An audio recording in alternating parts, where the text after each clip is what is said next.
Yeah, I think it's been maybe a little more than 60 days since I've been here, but just absolutely have enjoyed every minute of it.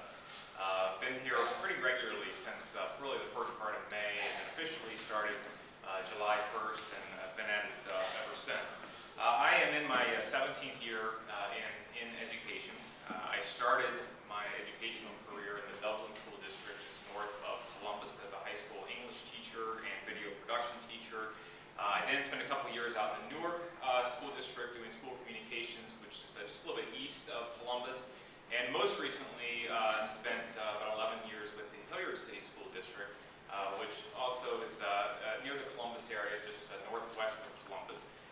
Hilliard is a pretty large district. We in Hilliard were the 9th largest in the state, had just about 16,000 students in the Hilliard School District with about 23 buildings. So coming to Mariemont is a little different when we talk about size, but certainly also very, very exciting for me in a lot of different ways. I hope that tonight, by the time I'm finished, you'll see my excitement for not only this school district, but for education in general, because what I hope to do is have a little fun tonight and just kind of paint a picture for you of who students are today, that we're working with every day in our schools, and why it's such a fun, unique, yet challenging time to be in the school business, to say the least.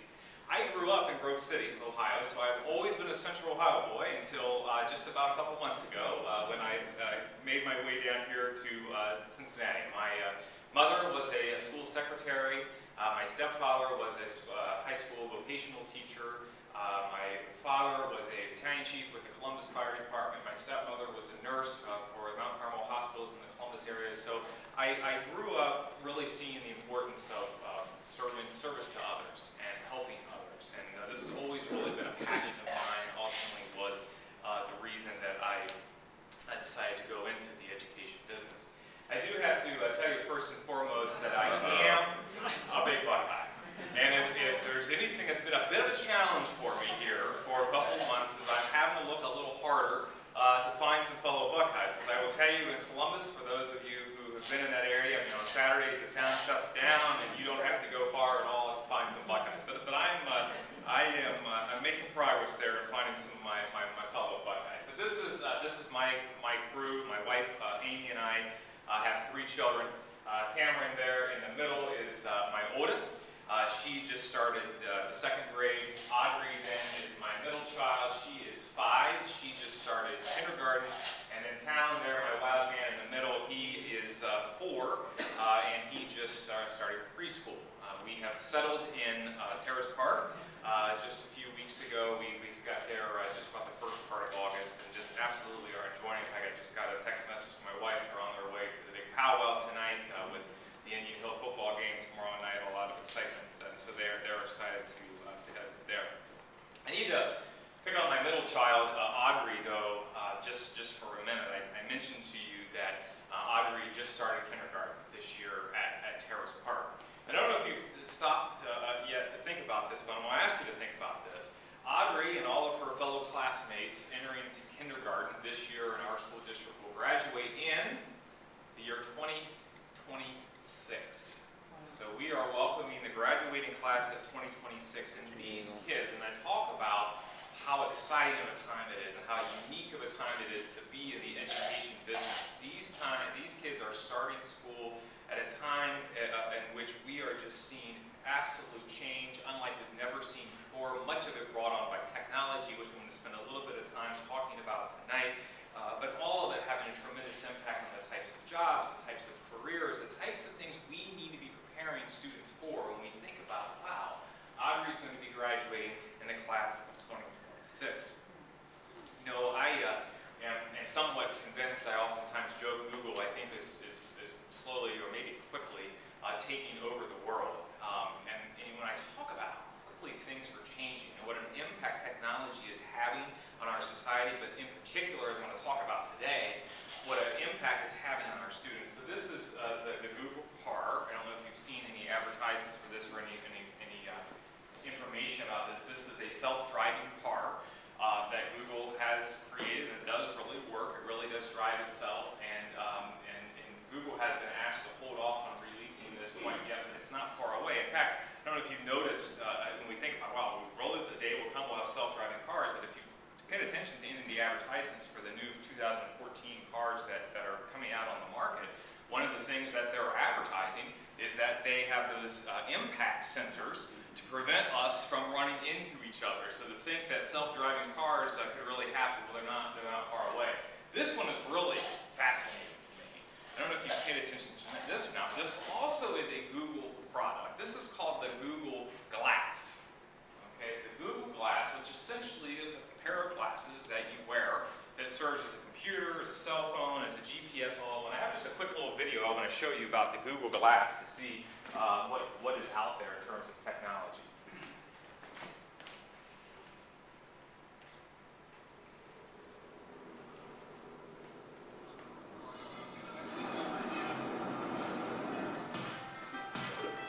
So this is the view from someone wearing the Google Glass.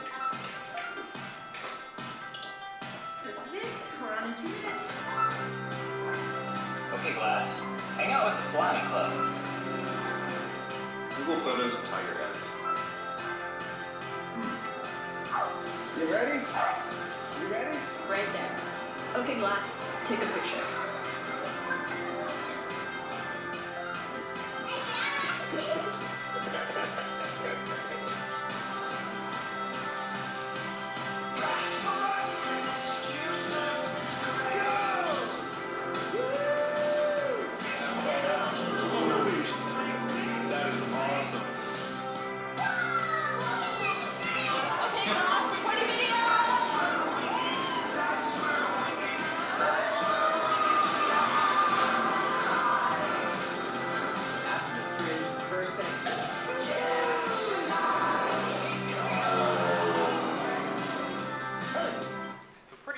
Stuff. And yes, the technology is already out, not yet released, but what I'm reading is that it's not soon far away for a contact lens that will do basically the same thing as Google is marketing with those glasses. Pretty amazing stuff, to say the least.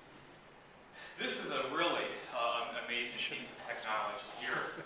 It's called a 3D printer. Not sure if anyone's heard of a 3D printer before. Where you actually design something on the computer, hit print, and the printer creates it for you and builds it in the printer. I actually had the opportunity 5 years ago to buy a 3D printer for the Hilliard City School District, the district that I was working for at the time, for our engineering program. At that time, 5 years ago, it cost $30,000 to buy a 3D printer. You could go on Amazon today and buy a 3D printer for a couple $1,000s. So think about the impact that this is going to have. And we've all been in this situation, right? You go, you buy something, you go buy a new bookshelf or something from Staples, and you get home, you take it apart, and take it out of the box, and sure enough, it's missing a screw. You know? So what do? You have to call the company, wait for them to send you a new screw, or go to the hardware store and buy one.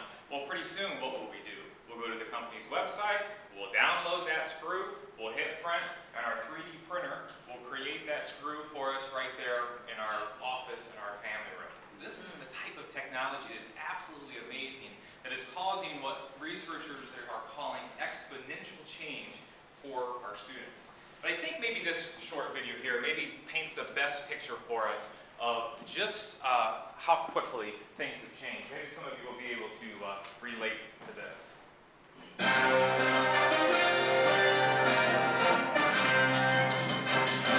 A new tourist destination in Auburn Hills, Michigan is showing visitors the difficulties life held for Americans in the past. Blockbuster Video aims to transport visitors to a time before the internet. It's an historically authentic recreation of a video store, a specialty shop where customers exchanged money for the short-term use of videos in an archaic system called renting. The tour is amazing. It's like stepping into a time machine. It's hard to believe that people live this way. A historical research team spent 3 years making sure every last detail was accurate, from the signs used to promote the store's merchandise to the costumes worn by the store's employees, historical performers who make history come alive for tour groups twice an hour. My character is based on an actual Blockbuster employee named Jerome, who worked there from May of 1999 to June 2000. My main responsibilities are to man the cash register and to put the movies from the return slot back onto the shelves. I am a Blockbuster customer named Kathy.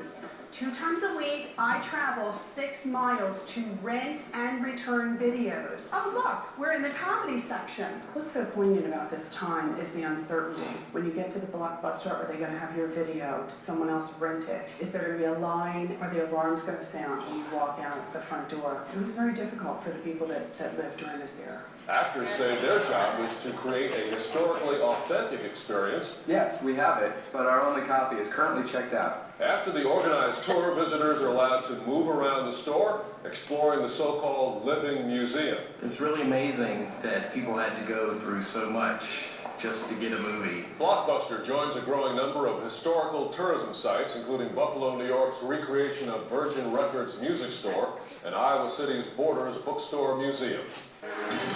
So I absolutely love that spoof. I think it sends a pretty strong message of just how quickly things have changed. I showed that to our teachers, and I said, "If anybody come up with their Blockbuster card for me, you win the prize." And sure enough, later that day, one of the teachers still had his Blockbuster card in his wallet. So, what is it that ultimately, I believe that we need to be doing? And I talk a lot about this to our teachers and to our administrators, is that we've got to constantly be reminding ourselves in our business, in the school business, of who it is that we're serving.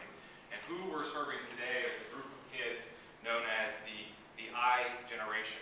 A generation where, if you read much research about it, is very different from any generation we've seen before, and most of it is because of, or we can blame on perhaps, that bombardment of technology that really for them is just a part of everyday life and always has been. So I want to give you just a quick quiz. So if you've seen my quiz before, don't belt the answers out, but let's see how well we do. So here to get a sense of who our I generation is.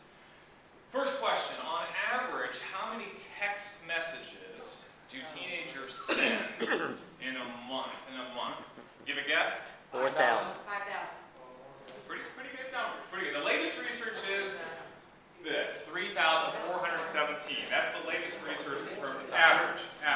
Take that. It's only average. Pretty interesting. Brain researchers are finding that the reason that really, I'm just furious, I can't blame kids, the text message becomes so addictive, is that our brains give us a dopamine squirt from that excitement of getting a new message. And so that's why there's that constant urge to check to see whether you got a text message. And we're learning that phantom vibration, and maybe some of you have had this syndrome before, that phantom vibration where you think your cell phone is vibrating, but it's really not, is a real syndrome. We are learning that. So if you've had that happen, it's okay. It really is, it's really something the brain does. Okay, this is an interesting one. Educational apps right now. Educational apps, the percentage of educational apps being designed for the iPad that are targeted to preschoolers. What percentage of educational apps today are being targeted for preschoolers? 33%. 60% right now are the percentage of educational apps being targeted to preschool students. I love this. I don't know if you saw this headline or not, because I can see this happen to me. My kids are always grabbing my iPad or grabbing my iPhone. I guess this is a danger where a 1-year-old accidentally bought a car on eBay. So be careful. All right, video games. We know kids today love video games. Designed today so that the player has to make a decision, as they're playing a video game, has to make a decision how often play video games today. 2 seconds. Pretty close, yes. The answer is every 1/2 to 1 second. When we play video games, the designers design them so that you have to make a decision. All right, my last question of my quiz.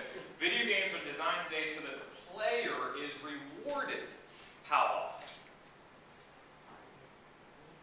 Every 3 seconds. Right? So does that have an impact on us in classrooms? You better believe it. You better believe it, because we know that today's kids are constantly engaged. Whether we agree with it or we don't agree with it, we know the reality is they're continually, constantly engaged in using apps and using games. And so they're used to that instant feedback on how they're doing or how they're not doing. They're used to constantly having to make decisions and be engaged in that learning process. And they're used to what I call in-the-moment learning. What's interesting about today's kids is they've never had to wait to learn something ever. They've never had to go at any time at all without knowing the answer to a question. I was just reading the other day that 14% of students have taken an online course on their own. not because anybody asked them or had to, but just they were interested in learning something new. 29% of students have gone online to find a video to help them with their homework. Again, that idea that they don't ever have to wait for an answer. They're used to being able to do it all. But I was thinking about this, aren't we all in the moment learners? I have to tell you that I told you we moved just into Terrace Park in August. And the house we moved from, lived up, as I told you, in Central Ohio. We had a brand new house. It was less than 2 years old. So we moved, the house was built in 1940. Well, I have to tell you, Steve here is not Mr. Handy. I am not. And so I am very, very quickly becoming an in-the-moment learner. So over the weekend, something amazing happened. And I may be bragging here a little bit, so I apologize, but I am kind of proud of myself here. Steve Estepp fixed his own washing machine. Wow. Okay. Yes, thank you. Now, what this is the motherboard or the control board for the Whirlpool Cabrio washing machine that we had. So the washing machine started giving us an error code last week. So what do? Well, I go online, I Google error on Cabrio Whirlpool washing machine. I find a blog. The gentleman's on there saying, if you get this error, you need to replace the motherboard, the control board. Here's the part that probably will work. So then what do? Well, I go to Amazon.com, type that in, I pull up the control board, $150. I order my control board. It comes in the mail 2 days later. So then what do? I go to YouTube. How to install a new control board on the Cabrio Whirlpool washing machine. And I took my laptop and I set it down on the dryer next door and it walked me step by step, and sure enough, that washing machine, I just have never been so excited to wash clothes in my life because I'm just so proud that I really fixed that thing myself. But what an impact, because for me that sent a couple messages. One, it sent a message of, wow, how things have changed in terms of in-the-moment learning. But when we think about what we're preparing our kids for, what a different job market, what a different future we're preparing our kids for. Because think what would have happened, to me at least, maybe some of you are more savvy than me, 3 years ago, 5 years ago. I would have had to pick up the phone, I would have had to call Whirlpool, Whirlpool would have sent a repair person out to me, I probably would have paid $800, maybe $1,000 for the repair person to fix my washing machine, or I would have bought a whole new washing machine, who knows? But instead for $150, I was able to do it myself. So this in-the-moment learning. I got to show you one more quick video that I think you'll like, which is one of my favorites of in-the-moment learning. I don't know if you've seen this commercial or not. So, push your legs down like this. Hey, hello? Hey, you guys okay? Oh, yeah, we're fine. Any problems? No problems. You run all the errands you need. We're having a dude's day at home. We're fine. Okay, I'll be home in 2 hours. All right, that sounds good. You take the weekend if you want to. Okay, I'll see you soon then. Okay, all right, bye. All right, let's try this again. Let's see if we can up our swaddle game here, huh? Hey, Galaxy, search YouTube for swaddling tips. Alright, take the left corner. So, one, we gotta get you down like that, and get you in there. Next, take the bottom corner and bring it. Okay. We get our feet in here. Then, pull the right corner over. Daddy's a swaddle master. All right. You feel good? Of course. That's wet. That's gonna be okay. Introducing the Samsung Galaxy S4. So I love that, absolutely. In the moment learning. So the bottom line is I hope what I've at least painted a picture of so far is that today's kids are very, very different. They're coming to us with different needs, they're coming to us with different wants, they're coming to us with different different expectations. And what's actually happened with all of this change and all this technological environment is the knowledge has taken on a very, very different meaning for us in the school business. There was a time, really, when all of us were in school, when you looked to the teacher as the great gatekeeper of knowledge, and that teacher was the expert in everything, and we would wait for that teacher to tell us everything that he or she knew about whatever the topic was, and we were just so gracious to get that information. And there was a time, too, when we think back to the encyclopedia age, when we had the encyclopedia to filter information for us. And we actually were kind of in the business almost of shrinking information a little bit, because in the business encyclopedias, you can only have so many volumes. And so some people have done some pretty interesting studies looking at certain topics on how the amount of information about certain topics actually shrunk over time, because we had to make more room for more information as we got it. And so our brains, can only remember so much and take on some information. So it was great to have something like the encyclopedia to kind of compartmentalize information and knowledge for us. But then comes along the internet, and all of this changes. And so now information is everywhere. And one of the biggest challenges we have in schools today is helping our kids know that not all information on the internet is good information. Not all information on the internet is accurate information. It's amazing sometimes if you go and you Google a certain topic, and you'll see conflicting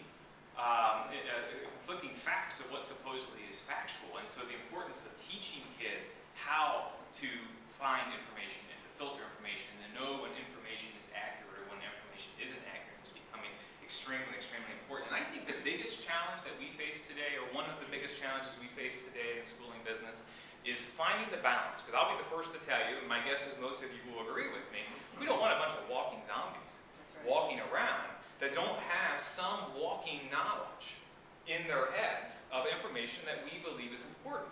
But how we find that balance of how much information we want them to have in their heads versus the information that we know that our kids, many of them as young as 3rd grade, can pull out of their pockets and pull their smartphone out and find the answer to any fact or any question they want on the spot. And so how we figure out what it is that we need to know, or what we need them to know. And then you add to this the challenges really in school today, we're kind of taking a pretty big gamble. Because the reality is, we can't really predict when Audrey graduates in the year 2026 what it is that she's going to know, what skills it is that she's going to need to be able to use, what jobs are going to be available to her in 2026 or even beyond. I recently read a statistic that the average lifespan of a skill today is 5 years. And I stopped and I thought about it. I said, that'd be right. But then I thought about the computer. I said, imagine the first time I learned something about the computer, I just stopped. And I never learned anything else about how to use the computer. And I stopped. How good would those computer skills be today had I never continued to evolve in my computer skills? Or I love this one. I recently heard someone tell me that at NASA, that 5 of the 6 most sought after jobs in the last 5 years, 5 of the 6 most sought after jobs right now did not exist 5 years ago. So when we talk about this gamble in education, it's also trying to figure out exactly what is it that we're preparing our kids for. Some people are saying by the time today's kids are 38 years old, they will have as many as 14 different jobs, that the career is pretty much dead. You know, the days of someone going and getting a job with a company and staying with the same company for 30 and 35 years just doesn't happen very much anymore in today's economy. And so we have a bit of a challenge. And our challenge is to figure out exactly what are those skills that we know that regardless as things continue to change, as technology continues to evolve, as jobs continue to evolve, are going to help our students be very, very successful regardless of what their future holds. And it's skills like those critical thinking skills, those communication skills, those collaboration skills, and those creativity skills. Those are the skills that we have to continue to find ways to build and evolve in our kids. I was having breakfast yesterday with a very successful business person here in Mariemont, and he was sharing with me that he majored in English, but he's doing nothing in English whatsoever now.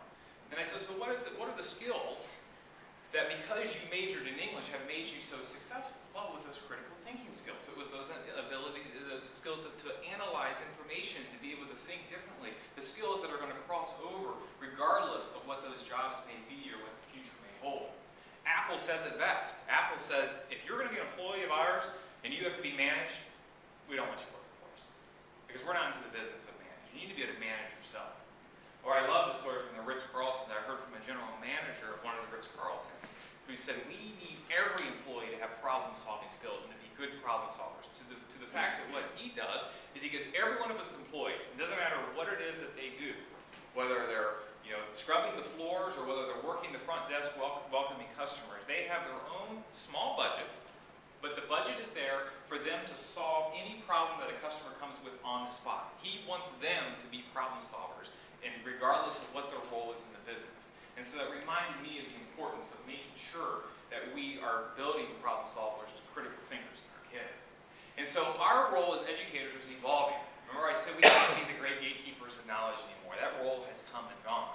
And so what are we today? We today have to be skill builders. We have to be facilitators. We have to be coaches. And so with that, when I look at what are the priorities for us as a school district, here they are. First, I think everything we do for our kids is about making school an experience, not an event. It's not about something that starts in the morning and ends at night. It's about where students come for an experience to explore, to collaborate together, to solve problems, to think together. Because those are the types of skills, those are the types of experiences that our students are going to use for the rest of their lives, regardless of where technology continues to take us. And we can't be in the business of creating sausage. We have to be in the business of celebrating every unique talent and skill that students come to us with every single day. And the reason why kind of goes back to that gamble. I'm not willing to take a gamble that one skill is more valuable than another, because I can't predict what those are. And so we need to find ways to celebrate the strengths and celebrate the skills and to celebrate the interest of kids and build on those interests and strengths, because you know where the future is. The future is in the entrepreneur. The future is in the person who's going to create his or her own future and not rely on someone else to create for them. We have to create opportunities for students to create and for opportunities to explore together in their classrooms and with their teachers and with their peers and with their community.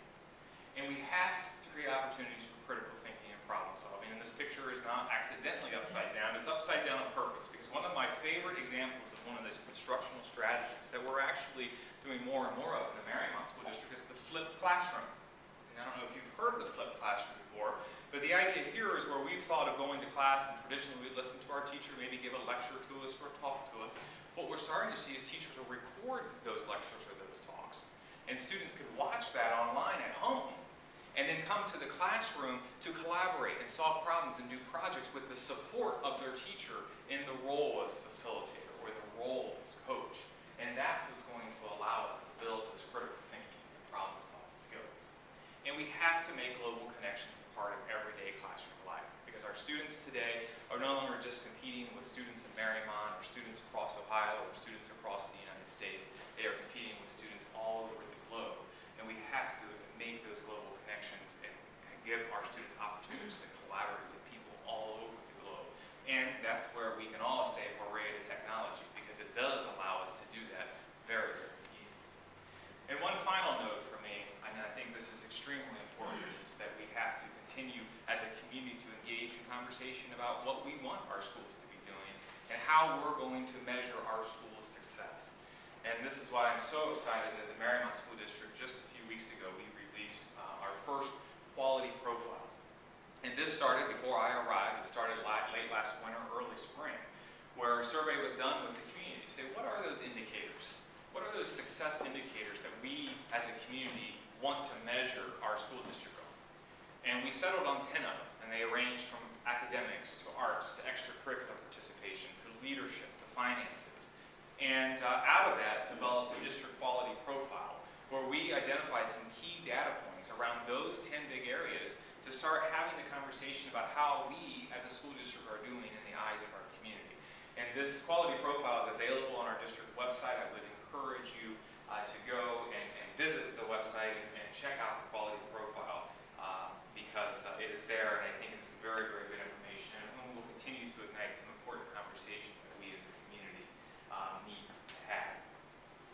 And I think that I would close with this. I constantly remind myself of this, and I'm reminded of this every time I have the luxury and the pleasure of walking in classrooms almost every day. We can never forget that with all the change, with all the technology, kids are still kids. Yeah, that's right. You know, we have to have environments that promote senses of belonging, a sense where we want kids to be celebrated and we want kids to be excited. But there's some other things we have to do, like teach the importance of focus. Because our kids have to learn those skills now that they're bombarded by this technology, and actually taking the time to teach them focus. We have to teach them the importance of empathy and the importance of putting themselves in other people's shoes and understanding other people's perspectives. And we have to teach them the power of face-to-face communication, because to some degree we're losing a piece of that too. And I don't believe that ever can be replaced. So yeah, we're juggling a lot. We're dealing with a lot. But kind of like I started, this is an exciting time. It's an exciting time for public education. It's an exciting time for the Mariemont School District. I hope that I painted a picture for you tonight to know that we're paying close attention to the students that are walking in our classrooms every day, and I want you to know that we're working very, very hard to make you proud, to make this community proud, and to best prepare our students for their futures. So again, thank you for the opportunity to share it.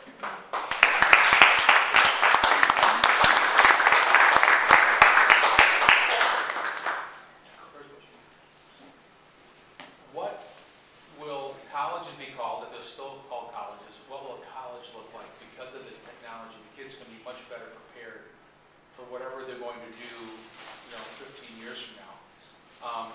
And they're already diminishing, if you read in the journal, a lot of things that the college today, much of the college education isn't helping, is not helping the kids at all be prepared. So kids are building up $30, $40, $50, $60,000 in debt, only to have really no better than a high school education as far as preparation.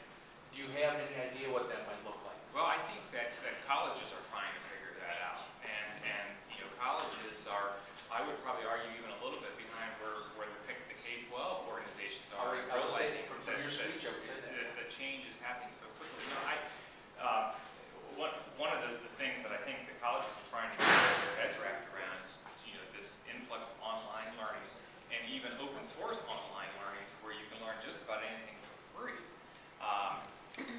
When I was in my previous district, we would hire 150 to 160 new teachers a year. And I had the opportunity to do the final interview with every single one of those teachers. And my last year there, I was absolutely floored that 4 of those candidates that I talked to had done their entire undergraduate education online, with the exception of their student teaching.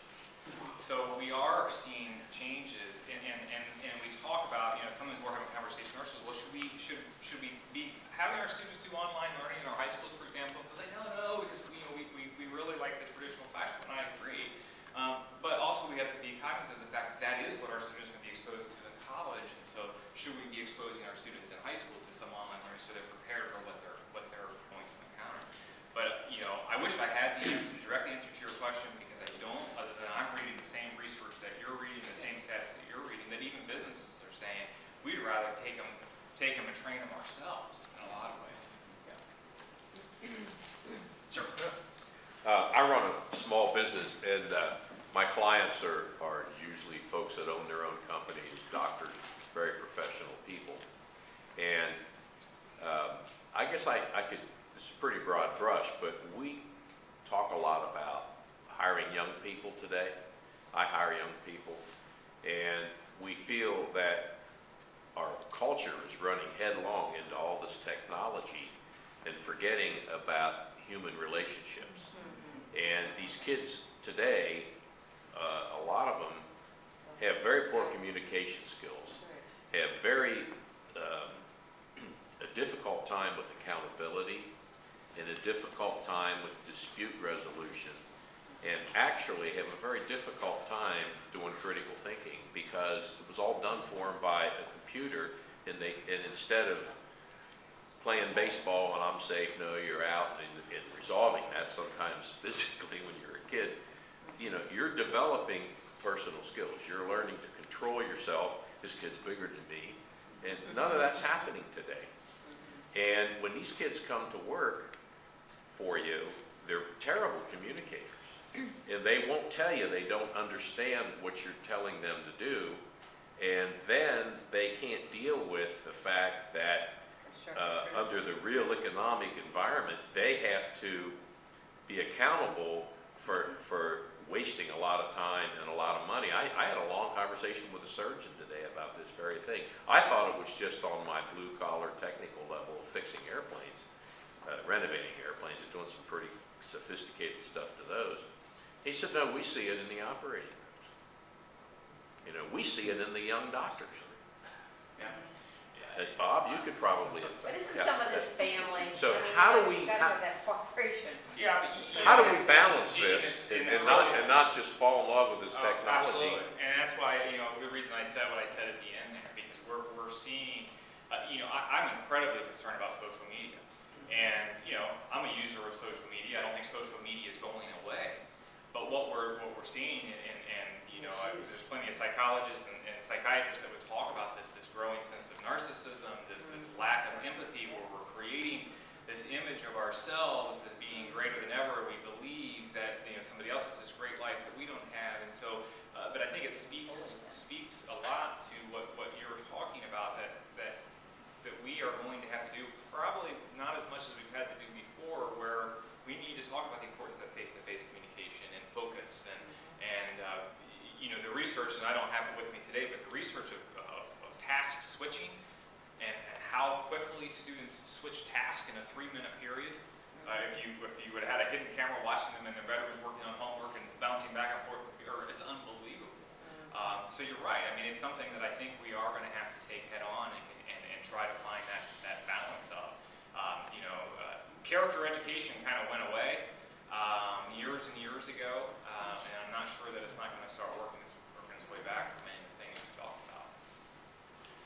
I wanted to give you a couple of anecdotes that have just happened actually in the last month at the company I work for, which was a large chemical company. We're headquartered in Finland, North America headquarters in Atlanta. A lot of people work remotely. We have customers spread all over the world. And in the last month, there's a couple of customers, because we're trading some accounts and some new customers. And there's a couple of customers now that will not give us a telephone number. That will not what? I'm sorry. They will not give us a telephone number. Yeah, We have their email address, and I was able to contact one of these people and asked them, well, you know, I'd like to talk to you from time to time. He says, well, we discovered we have a problem with you having her telephone number. Is you may send us an email, and then 5 minutes later you'll call and say, I just sent you an email. Let's talk about it. And he says, we don't want to talk about it. We want to read your email and we'll send you an answer. Text you. Or we'll text you.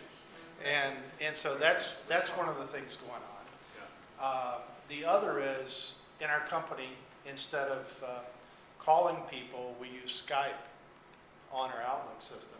And we actually are connecting and holding many meetings by typing back and forth, not actually talking. We're actually typing back and forth on Outlook.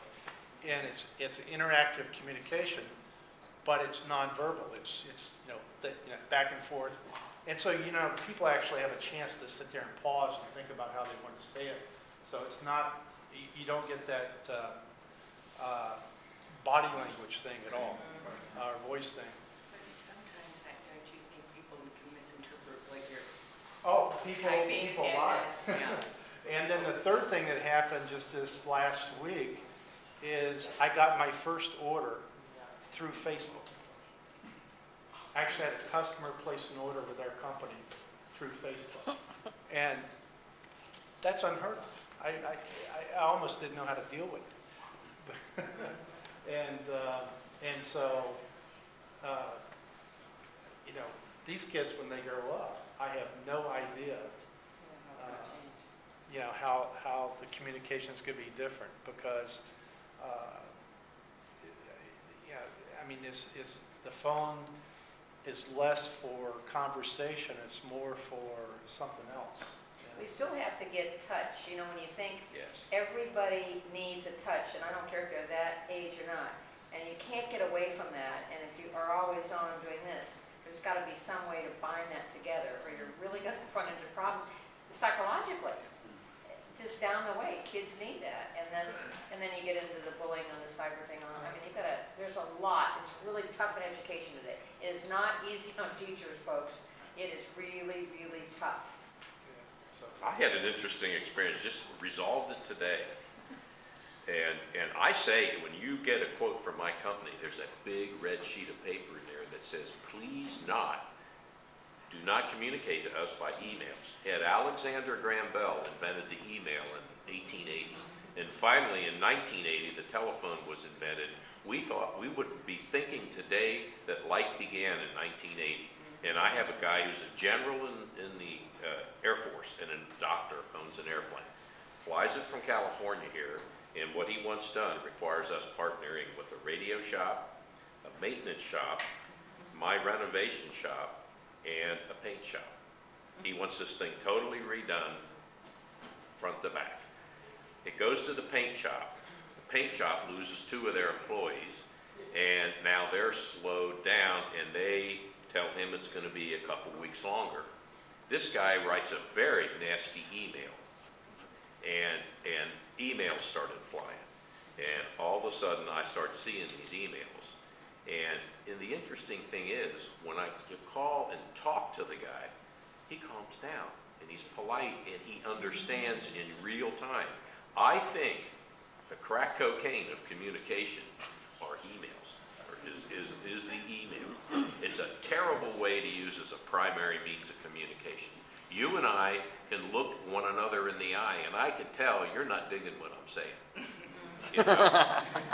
But that's okay, then I can change what I'm saying. Whether I'm designing a paint job for you, or we're figuring out how to build your new instrument panel because of the way you fly your airplane.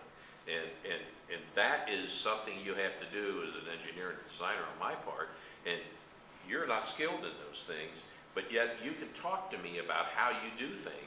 It's kind of like designing a workspace. You know, how does the way you want your kitchen and the way Barb wants her kitchen could be 2 entirely different things, but you're both fixing spaghetti or whatever it is. And as a kitchen designer, if I were one of those, that's the way it's personal communication. You will cover so much more ground and stay away from the miscommunication and the frustration. And this bullying, cyberbullying, is proof that people will get really out of shape when they're not talking to a person face to face.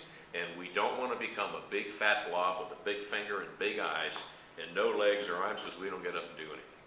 And that scares me, that I think we're just headed too fast into all this. And you know, we've lost 4 airliners in the past 4 years because the pilots no longer learn basic flying skills and use them. What do you call those? Those recorders showed that they absolutely either did the totally wrong thing on the basic flying thing on the controls, or they sat there and did nothing when something happened that needed attention. And I say that all goes back to simulator and all that sort of thing. And I talk a lot. We just did an airplane for a guy that runs a big training facility, and he said, we get these guys in these boxes and they can run the computers like crazy. Their basic flying skills are horrible. They've learned to rely totally on this control system. It does it all. I got news for you. As soon as that thing leaves the ground and the wheels are in the gear wells, the computer does the whole thing. It can land the airplane and taxi it to the gate. And what happens? The guy's running a computer. He's not keeping his flying skills up. We're talking with emails, not keeping our communication skills. Go with Dennis's comment about people relying on technology too much, not challenging or understanding the risks of technology. Is there anything the school district is doing with the kids on that? I mean, you look at what happened with Anti-Teo last year, where we got catfish and didn't even realize what was going on. There's a lot of risks with all this technology, and it's great for the schools to encourage the use of the technology, but how do you get these kids to understand the risks associated with the technology, whether it's the quality of information? Absolutely. We have aggressively, as a district, put anti-bullying programs in all 4 of our buildings, which we believe is an important first step to start the conversation about the very things that we're talking about here. And we undertook that last year and continue to expand that this year. And I think that's important that we're saying we're going to take some time out of our day, out of our week, to have some of the conversations we're having to help our students understand what the consequences are of doing things behind the safety of a computer screen. And understanding, especially at the high school level, that when you put something on the internet, it's there forever. I mean, it's out there, and it's very difficult to ever make it go away. So we are, through our anti-bullying programs at all 4 levels, taking some of these issues on. You got a question there? Yeah, just thanks. I think ultimately my concern very much aligned with Dennis. Being someone who works in the area of dementia research, and from that end of neuroplasticity and such, thinking in terms of, and I love technology as, I think when it's a minor part of our human experience and not, consumed. I get concerned that, our kids' brain are remodeling by their experiences. Of course, you refer to the dopamine system. I'm concerned multitasking, for instance, with the Google glasses. Some people can do that, some can't. Some that probably induces more of an ADHD kind of experience. We know that multitasking like this going around, we have experiments to show that it reduces people's ability to concentrate and maintain to a task. And so, and as you said, with the dopamine system, not only is that the reward system, that's the addiction system. So these kids have these experiences every 3 seconds and get a dopamine hit, and they're accomplishing nothing, and they're succeeding at really nothing. But they think they are, and they're basically, their brains are being remodeled in this way, and they're having these virtual experiences that, again, don't matter typically to the real world. And so obviously we need to think about, as you said, as far as the human experience side of this, and dealing with one another, and how do we help them so that, it's great to be able to succeed, but I don't think everyone's going to be able to be a leader or entrepreneur or the great problem solver. Some people are going to have to be the workers, however the economics of the future turn out. And we kind of raise our kids in such a, I have to say, such an incubator way with these success, and we try to protect them, and then they're thrown out there, and can they really deal with the real world? Particularly if we have a depression, people have to start problem solving in ways that aren't, so good. Right. Anyway. So. Right. Well, and, I don't know if any of you saw, it was a week or 2 ago, a great story on 60 Minutes that was talking about the onset of robots and what robots are doing to the economy. But what makes me nervous about what you said is that robots are taking the jobs of the workers. And so what does that mean for our students and what we're preparing them for, which I think is scary. Yeah, $15 an hour for John's job in New York City. I'm sure somebody will come up with a robot. Right. But we have no choice. We've got to follow this technology. Yeah. Or we won't be able to compete. I mean, that 3-dimensional, I've known about that for a long time. Yeah. That takes a model maker, this highly skilled tool and die. He's gone. Yep. Yep. They can hand you the part in 10 minutes. Yeah. I could give this watch to somebody, and in 3 days they could be making it. Right. Absolutely. How about the printing business? What's going to happen with books? How many books are children going to be bringing to school? I remember my kids having a backpack with 50 pounds of books in it. Yeah. What do you think in 5 years? I mean, they'll be carrying an iPad, right? Yeah, just an downloading a book. Yeah. Yeah. I honestly have a hard time justifying buying new textbooks because as soon as they show up, Electronic, right? Yeah. It's. But what about the kids who can't afford the iPads and that type of thing? And to me, that's putting more pressure on kids. Schools will going to start furnishing. That's why you go to Right. Instead of buying books, the school will buy the iPad. And how fortunate we are to be able to put a device in the hands of every student if we're able to. If they can't that, what keeps them from doing something else? Why, I mean, they could be sitting there texting We have each some- other back and forth. Well, we have some pretty tight controls, but what I would say is, the texting back and forth today probably isn't any different than passing the notes of 15 or 20 years ago. Just we higher do our- speed. We do our best to control it. We try to not say no, but it's kind of yours to pass notes either. I mean, it happens. Yeah, but ours was real good. Yeah, sure. And we were doing it so you couldn't hear a tear. Another issue, I mean, listen to all these creative ideas, but the current emphasis on standardized testing and maybe that No Child Left Behind Act and the emphasis on the standardized testing in schools are, pressured to achieve well on the test, and even some school districts, across the country have cheated to do well on the test. How does that impact on on your ideas for a creative modern education? Well, you know, it's a challenge. I'll be real honest with you. It's a challenge. My hope is that if this evolves the way the state is telling us that it will evolve, we are supposed to get new assessments in the year 2014 and 15 that are supposed to be more higher in critical thinking type questions, more applying knowledge, applying information, not factual recall. So, you know, my message is let's focus on what we think we need to focus on, which, you know, for Mariemont always has been and continues to, and will continue to be, the standards are the floor for us. You know, we're always reaching up here, and we're always instructing in our classrooms up here. And so my message always is let's focus up here, and this stuff will happen. You know, and I think that's what we have to continue to do, is that we have to continue to balance what we believe is best for our kids in this school district with what maybe the state is telling us is best. And as long as we're reaching up here, I think we'll be okay down here. But I think just to say one more thing, I think that also speaks to that when I bring that quality profile up. You know, because the state just recently released its local report card, which is based on its standardized test, you know, that it gives in the spring to students grades 3 through 8 and grades 10. And we have to, as a community, decide, is that what we think is most important in terms of how we're going to evaluate our schools, or are we going to look across the spectrum, like those 10 big areas of that quality profile? Because it is hard to juggle both. Well, let me ask you this, because I don't know, but are the standardized tests, are they the really low basic level and you know, not too difficult to pass as just a general, or they, I mean, how difficult are these standardized tests? Yeah, I wouldn't say that they're basic level real easy to pass, and from what I'm hearing in 14-15, so next school year, they're going to be very challenging to pass.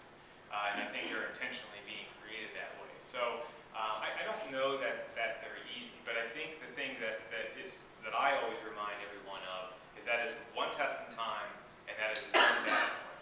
And we're in school 180 days a year, and so we're not going to only evaluate ourselves on that one test that students walk in and take on that particular day. No, you're not, but somebody else is going to be evaluating in my school district. Absolutely. You're right. You're right. Well, good question. I know, hopefully, obviously, you're going to continue to hopefully have phys ed. The other thing is, well, you're going to have phys ed for the brine, like a Lumosity that's out there now for all types of people, where the kids are going to spend a half hour who maybe don't get that stimulation at home, but they sit in front of the screen and they go through a bunch of quote-unquote games, which fires off that part of the brain which may help critical thinking. Right. Is that something that may be coming? We haven't explored that yet. That's okay. Interesting. Yeah. Okay. I would just like to say something. My son, who's 47 years old, is presently climbing Mount Kilimanjaro with 4 other friends, and they've been doing it. They started their climb on Monday. They are halfway up. They haven't reached the 19,000, but I'm seeing this on my internet at home. I'm seeing their messages from my son about what he is experiencing. Never in my life would I have ever thought that, you know, someone close to me would be doing such a wonderful thing. And I see technology, because he's part of it. He works with Cisco system, and he's got some kind of device. When they get to the summit, it's through the satellite, and they're going to be able to do a video on Sunday to actually to their church in North Carolina. Wow. So it's really exciting. Yeah, that is neat.